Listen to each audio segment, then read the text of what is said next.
खाली है हर गिलास कोई भरा नहीं, और शुक्र है मुझे देखकर कोई डरा नहीं। भाई साहब, जनरली इंसान चेहरे और नाम से पहचाने जाते हैं जी। मैं विश्व में पहला ऐसा व्यक्ति हूं जो केवल अपने दांतों से पहचाना जाता है। क्योंकि अंधेरे में केवल यही चमकते हैं। चलिए यहीं से शुरुआत करता हूं कि एक बार बिना कुछ लिखे हम मंच पर जाकर चीखे कि मैं भ्रष्टाचार मिटा दूंगा, इन घूसखोरों को धूल चटा दूंगा, मैं करूंगा सही और गलत में पूरी ईमानदारी से भेद, और तब तक चैन से नहीं बैठूंगा जब तक नहीं कर दूं इस काले धन को सफेद। अच्छा, बहुत अच्छे।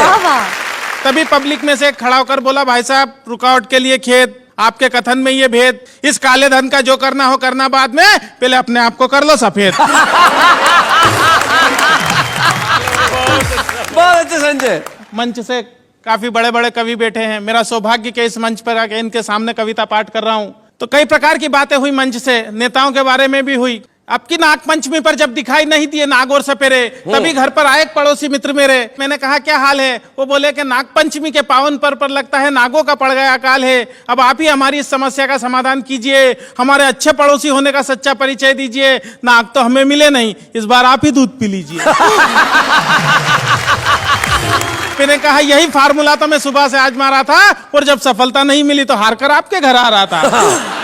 हमारी सारी बात हमारे पड़ोस में रहने वाला हमारा एक नेता मित्र सुन रहा था, जो कई दिनों से चुनाव के सतरंगी सपने बुन रहा था। उसने अपने घर का दरवाजा तत्काल खोला, हम कुछ बोले उससे पहले ही वो बोला कि मुझे बहुत दुख है कि आप दोनों एक दूसरे के पड़ोसी होते हुए भी एक दूसरे के दुख में शामिल नहीं है, और मुझे लगता है कि आप दोनों इस दूध के काबिल नहीं है।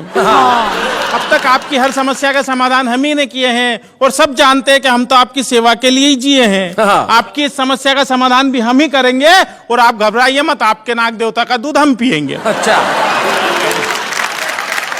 मैं समझ गया नेताजी का दूध के प्रति लगाव। दरअसल आने वाले हैं कुछ दिनों बाद चुनाव। क्या बात है। मैं भी मौका नहीं चुका, और नेताजी इससे आगे कुछ न बोले, इसलिए एक पल भी नहीं रुका, और दूध से भरा हुआ प्याला नेताजी की ओर बढ़ाया। किंतु नेताजी ने जैसे ही दूध पीने के लिए प्याला मुंह से लगाया, दूध अपनी पवित्रता खोने से पीछे हट गया, क्योंकि नेताजी के छूने के पहले ही दूध फट गया। क्या बात है भाई, वाह वाह वाह वाह। नेताजी के छूने के पहले ही दूध फट गया। हमने कहा नेताजी ये तो सब आपकी राजनीतिक शतरंज के चुनावी पासे हैं, और आप दूध के नहीं इस देश की जनता के खून के प्यासे हैं। वाह वाह वाह वाह, बहुत बढ़िया। मंच से ससुराल के बारे में भी बात की गई।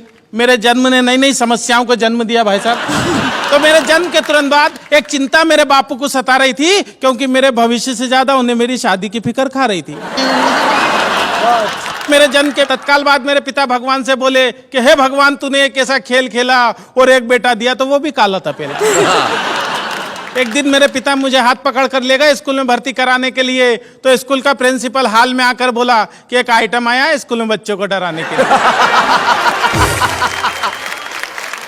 हमने जैसे तैसे शिक्षा का स्वाद चखा, और धीरे धीरे जवानी की दहलीज पर कदम रखा। जवानी में पहुंचकर हमारी सूरत और भद्दी हो गई, क्योंकि शारीरिक अंगों में असामान्य वृद्धि हो गई। एक दिन एक लड़की वाले आए मुझे देखने, और मेरी खूबसूरती पर लगे अपनी आंखें सेकने। जाते जाते वो मुझे हक्का बक्का कर गए, हाथ में 500 का नोट धरा और रिश्ता पक्का कर गए। मैं गया तोरण के पास, तो आरती की थाली लिए खड़ी हुई थी मेरी सास। ससुर जी बोले जमाई जी पैदल ही आए हो, घोड़ी नहीं लाए हो? मैंने कहा ससुर जी घोड़ी की किस्मत जाग गई, और मुझे देखा तो वो भी डर के भाग गई।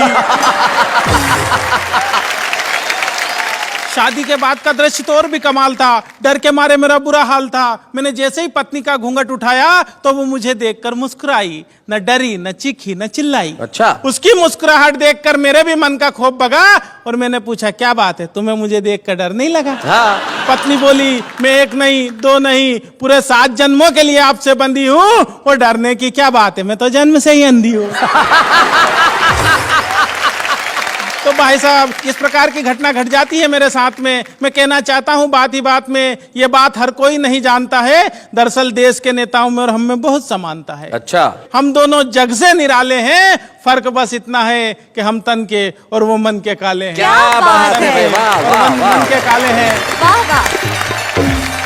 और तमाम बातें करने के बाद अपनी काव्य यात्रा यहाँ से खत्म करना चाहूंगा कि गरीब के मुंह से छिनते निवाले देखे हैं, हमने रोटी सेकती हुई माँ के हाथों में चाले देखे हैं, और हम तो सिर्फ तन के काले हैं मित्र मेरे, हमने तन के उजले लोगों के मन बहुत काले देखे। क्या बात है, वाह वाह वाह।